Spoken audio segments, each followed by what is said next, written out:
All right, everyone, welcome back into another fantasy golf video. Going to be touching on the lineup builder video here for you guys, which means I'm going to be touching on the fades, the values, the players I'm going out of my way to target, how I'm going to go about approaching both single entry lineups and also max entering lineups. Also going to be touching on round one props and showdown picks, and I actually want to start there, so let's go ahead and get into that.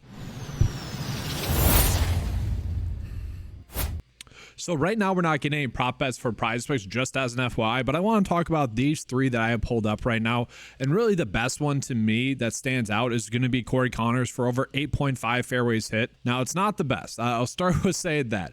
The average fairways hit at this tournament is 7.5. Okay, so that's not great, but Corey Connors, one of the best hits, one of the best total drivers, ball strikers. I feel pretty good about that. I will say his greens in regulation does feel a little bit too high at 13.5. Again, the average greens in regulation is 11.34. Okay, so at 13.5 does feel a little bit too high there. At the same time, I do expect him to go out and hit a bunch of greens and fairways. He's one of the players I feel like I can trust for what it's worth. With that being said, like Sungjae Im has not been as good as he typically has been. I could see betting the under fairways hit for him, and that's something I don't mind doing, like targeting some of these golfers that maybe are a little bit more hit or miss with their tee shots. Like we could do that. There are slight edges here, I think, but I always like to compare it against PrizePicks, and so with us not being able to do that, I don't exactly want to go out of my way to do that per se.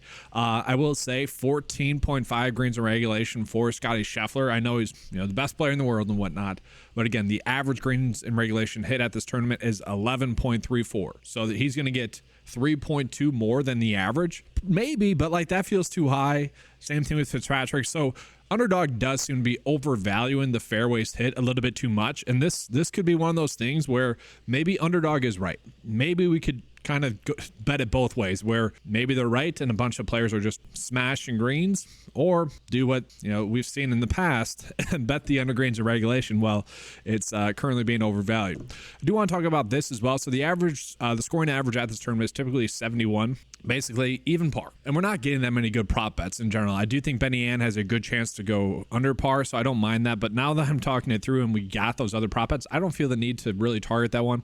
I will say Akshay to get over 3.5 birdies. I don't mind that. He is a birdie maker. He is a good stat fit.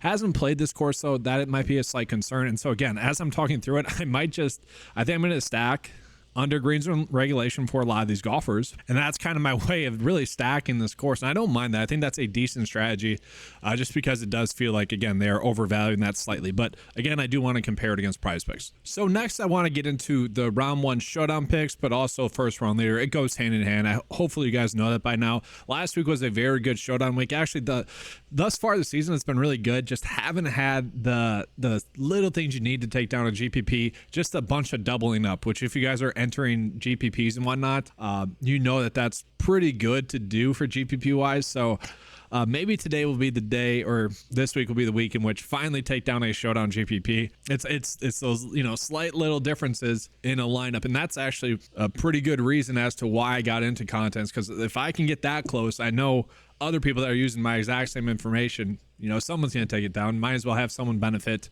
If I can't, that's a supporter of 9 to 5. But looking at right now, guys, showdown round one ranks. I don't think this would be really shocking to anyone. Scotty Scheffler, JT, those are going to be the top two golfers this week across the board, so it makes sense why they'd be 1 and 2. From there, Benny Ann is kind of sticking out as a good play. We know Thomas Dietrich, not a terrible play there as well. He's a good total driver, ball striker. That's one that kind of stuck out to me. After that, maybe a little bit of Mark Hubbard, maybe Alex Norm, but that's a play I'm getting on a decent amount, so like I don't mind that. Typically speaking, in round one, I don't feel the need to go off the board too much, and so for me, I'm gonna be targeting these golfers that I'm already on this week. So for me, that's gonna be JT, Scotty, Benny Ann, Bo Hosler. I like Akshay's fine. Corey Connors. You could go with a Scottsdale, Arizona build, Max Homa, Kevin Yu, Aaron Badley, if you want to do something like that. That's always fun. But yeah, for the most part, I don't feel like we need to get too different. Corey Connors is popping up in there as well. Like that's the route I'm going to go with round one showdown. And then you adjust on round two showdown, which is typically the easiest of the showdown slates to hit. Let's just talk about first round leader betting, and then we'll just get into really the lineup process for today, or for this week. So we don't have to worry about different courses. That's great. And while I'm here, I do just want to call out a slight update I had made to the data. So this is going to show you guys for the outright betting. I wanted to make it a little bit more useful pretty much. So what I did is I took the 9-5 odds, which factors in Vegas odds and average Vegas odds and whatnot. But we're comparing against where are we getting the best EV. These are going to be those bets. So Scotty Scheffler, JT Poston, Adam Scott, Benny Ann, Wyndham Clark, Eric Cole, Max Homa. Just want to show that. If you guys want to see that, you can sort by this. Last week, Wyndham Clark was number one in this because he was significantly undervalued by the industry for whatever reason. So I did want to call that out. But yeah, let's go ahead and get into the first round leader. And so looking at it right now, I do want to sort just by odds rank. Then I'm also going to toss in the 9-5 rank as well here, which is the optional metric you can toss in there. And so let's just sort it by rank, actually. So here we go. Justin Thomas, I think, is a good starting point for first round leader. If you want to go Scotty Scheffler, you certainly could. I don't mind that. But we are seeing a lot of the top end first round leader picks are going to be in the late tee time. Typically speaking, I like to target those guys that are going to be early, and there's supposed to be rain in the forecast for today. And so with that, the greens should be pretty soft in the morning. They could maybe potentially dry out throughout the day on Thursday. So I actually do think maybe targeting a little bit more of these guys with the AMT time could make sense. So with that, you'd probably be looking at Matt Fitzpatrick. I don't know if we need to go Shane Lowry, but 70-1 on BetMGM is certainly intriguing.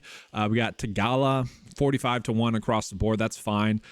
Brian Harmon, I'm kind of fine with, but really Tom Kim, Eric Cole, Max Homa, those would be names I'd want to look at. But for me, I'm probably going to go Alex Noren at 65-1. Again, he's a player I'm going to be on a decent amount this week. So that's the route I could go. Now let's go ahead and get into the lineup process for this week. So I do want to start with just showing you guys the write-up. I post this on Twitter basically every single week, but what you guys can do and probably should do is just go to 9to5sports.com. And if you guys just sign up via Google, Facebook, or whatnot, or just email, you guys will get a notification as to when I post this. I know there's a lot of people out in the industry that do this. Some people do just talk about a chalk play and whatnot, and people subscribe to that. Like this is way more than that, and I think everyone kind of knows that. It's breaking down the whole slate, weather, key stats, who the top plays are via data. So this is like what the data says are the best plays. Then I give my thought as to why that is. Like, we don't have to make this more difficult than it is. That's my biggest gripe in really fantasy golf since really 2020 is that there's so much fluff out there these days, guys, where it's just like, let me provide this content for people that they like, but it really just gets people off the beaten path. It's like, it's very straightforward as to what we should be looking at each week, who the top plays are each week. Sure, there's a little nuances here and there, like maybe looking at golfers from Scottsdale, Arizona, or just Arizona. You can look at that stuff, and like that is kind of what I like to look at, but I see a lot of just fluff out there, which is fun content, but for the most part, it's not going to help people. And so that's really what I try to do with the write-up, is be as straightforward as possible. Don't get too crazy with it.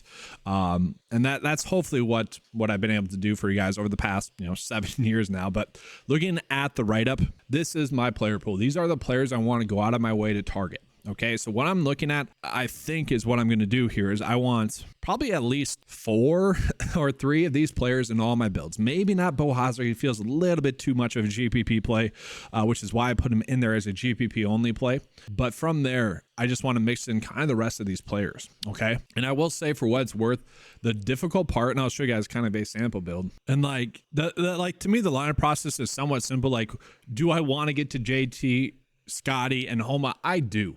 I just can't get there, especially in like a single entry type of build. And that's why I think I am going to max enter a decent amount, so I can kind of mix and match the high end plays with these other plays that I want in a way that I naturally couldn't do by myself. And so looking at it right now, though, like a fair and balanced build is kind of easy. You go with these top 3 plays right here. They feel very safe. They should be very good plays as well. JT Poston, one of the best stat fits. You would argue Wyndham Clark is actually a much better play this week than he was last week. Plus, he's a Scottsdale, Arizona resident. And don't get me wrong, I could be reading into that too much for Wyndham Clark here, but at the same time, I do think he's a player we want to go out our way to target. Well, he's from Scottsdale, Arizona. I mean, that's where he resides. I shouldn't say he's from there, but that's where he's living right now. And I think the course history points to that. 10th place finisher last year, missed the cut 2 years ago, but 36th, 34th, like that we like that, right? That's good course history. 3 out of 4 made cuts. Love that. Just an ideal stat fit. Really, to me, is an ideal play. Great outright bet again. And in a sense that I think the reason why he's a good outright bet this week is the fact that last week, it wasn't the typical like mental grind of taking down a tournament. It was just, I had the best round ever going on Pebble Beach. Let's continue this, right? And so I could see that momentum rolling into this week, especially given the narrative, especially given the fact that, he's a Scottsdale, Arizona resident. I like that. should be in for another good week again. Great staff fit. But yeah, he feels like a starting point to me. And then from there, Corey Connors feels safe. I always worry about his upside. Same thing with Adam Hadwin. Could go Alex Noren, could go Bo Hosler, could go Siwoo Kim, could go Akshay. Like, that's the difficult part. Like, I do really want to get to those core plays that I mentioned to you guys, or the high exposure plays that are popping up there. And so Noren, Connors, so maybe in this situation, obviously I wouldn't want to go Hadwin. I'd probably go Noren. But then it's like closing out the build. Like, it's so difficult. Like, I like Kevin Yu. If you want to go with the Scottsdale, Arizona narrative, you can. I think that's fun. Taylor Moore's a decent play. Kurt Kitayama, you're going to see maybe a slightly overowned, but I think he's fine. Luke List is decent. EVR is good. Aaron Ryan, fine with. Adam Svensson's like Chaston Hadley's decent as well. That's the issue. It's like closing out the build is just what I call a shoulder shrug play this week, where you end up on a player. You don't want to rechange your build because it's a good build, but you're also not the most excited. You shrug your shoulders, hit save lineup, and that's it. And then real quickly, I am trying to build this up. This is going to be a 9 to 5 golf Twitter channel where I can post all that fluff I was just complaining about because, well, I have all the data.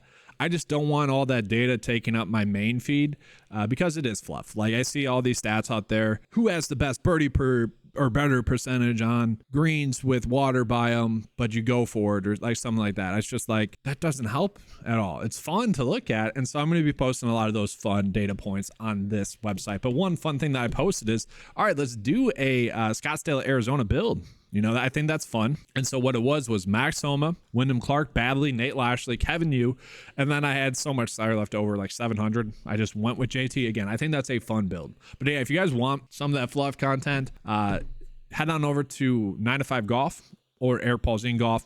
Same thing. Either of those two should pop up. And so for me this week, guys, like getting into the 150 max kind of lineups here, what I really want to do is I'm going to group again that core that I want to be on. So it's going to be Scotty, it's going to be Homa, it's going to be JT. You know, those guys are going to be the guys that provide the most safety and the most upside in my eyes. Okay, I definitely want to end up on them.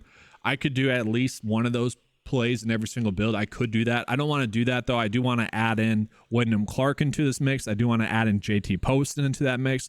Benny Ann, I feel really comfortable getting into, and then Corey Connors, and then Alex Noren. Those are the players I'm going out of my way to target, and I guess I'll go Bo Hosler as well. So I'm going to want at least 3 of those golfers in all my builds. Okay, so I'm just going to run that based off of that, no constraints. And so here we go. This is what it tossed out to me. And so I do want to call it, like, the data really likes Adam Scott and Brian Harman. To me, I don't see those plays as plays I'm going out of my way to target too much.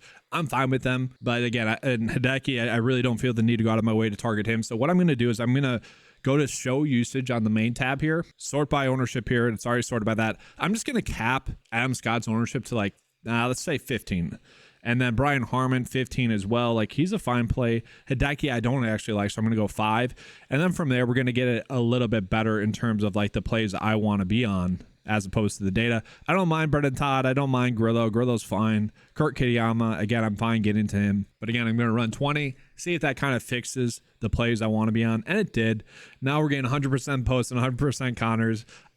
So what we're seeing is that the data kind of agrees with my approach this week, is that it makes more sense to go fair and balanced. So what we're going to have to do is we might actually need to bump up the projections a little bit for Scotty, for JT, and for Homa, just to tell the data that, yeah, we want to get some pieces of those guys. Or what I can try to do, unique players, try to get at least 3 unique players in each build. And so by doing that, it did spread out the ownership much more. Okay, still not getting as many of the studs as I would want to. So that's where I'm going to try maybe 55% max exposure. And so that works. We're getting more Wyndham Clark. We're getting 10% JT, but again, still not getting as many as I would want. So I'm going to bump up Scotty's projection a little bit just to tell the data, yeah, I want to get Scotty into my builds. Come on now. And then same thing with Homa. Like, I'm bumping those guys' projections up. Hopefully that'll work a little bit more here. And no, it still really likes the fair and balance, which is definitely interesting. So let's see if I bump up the lineups to 150, if that'll change. And so there we go. That did work. We were able to get a lot more Justin Thomas, but I will point out, still not getting that many Scotty Scheffler builds. I think that's just because he's too priced up to the point where the data's like, man, I don't want to play Scotty because that leaves the rest of the builds a little bit too susceptible. And like, again, showing you guys the lineup process, I tend to agree. Like, I think that's really the nature of the beast today, or this week. I do want to go through for myself and do a little bit of the nuance, a little bit of the cleanup stuff in terms of like plays I don't exactly want to be on, and maybe some plays I do want to be on that the data didn't get to. So looking at the ownership, I'm definitely fine with the top end exposures. Soo Kim does feel safe. I kind of have him as a cash play. I'm fine with that. Eric Cole, I agree with there. Adam Hadwin's a player I've gone on a little bit more as the weeks progress. Daniel Berger, I don't feel the need to play, so I'm going to limit his exposure to 5%. Lucas Glover, 5%. Adam Shank, maybe 3%. Again, I'm doing a 150 lineups here, so can be more, putting more constraints on there. Denny, 3%. Luke List, 3%. Like, I don't need these guys, I don't think. And Sam Burns, I'm fine with. GPP only play. Definitely a play I don't mind getting to. I'm going to bump up Chesson Hadley a little bit because he is someone I do want to get to. Let's see here. Other plays that I do want to get to that the data might not be getting to. Sam Ryder does feel like a good GPP play. I'm going to bump up his projection, but set his max exposure to 10%. I don't feel like we need to go out of our way to target him. Ben Griffin does feel too cheap as well. I'm going to bump up his projection to 80 just to ensure I get him in some builds, but cap his exposure at 5%. Again, don't need to go crazy. Jake Knapp is a Korn Ferry Tour player that has been, on a hot streak over there. Maybe get some exposure to him. Nate Lashley, local ties here. I could get to some pieces of him. Again, I'm kind of fine with it. Don't want to go crazy. The one player I do really like that I do want to tell the day to get to more of is Nick Hardy. I like him. I think he's a solid play this week. I think he gives us a good chance at a make cut. Justin Suh, as well, as someone that more times than not, he's going to make the cut, maybe get 8% of him. Like, I'm not going crazy with any of these plays, but at the same time, they're all plays I could talk myself into. So now I feel like I have a good, proper exposure. I'm going to go ahead and run this again, and we should be good to go.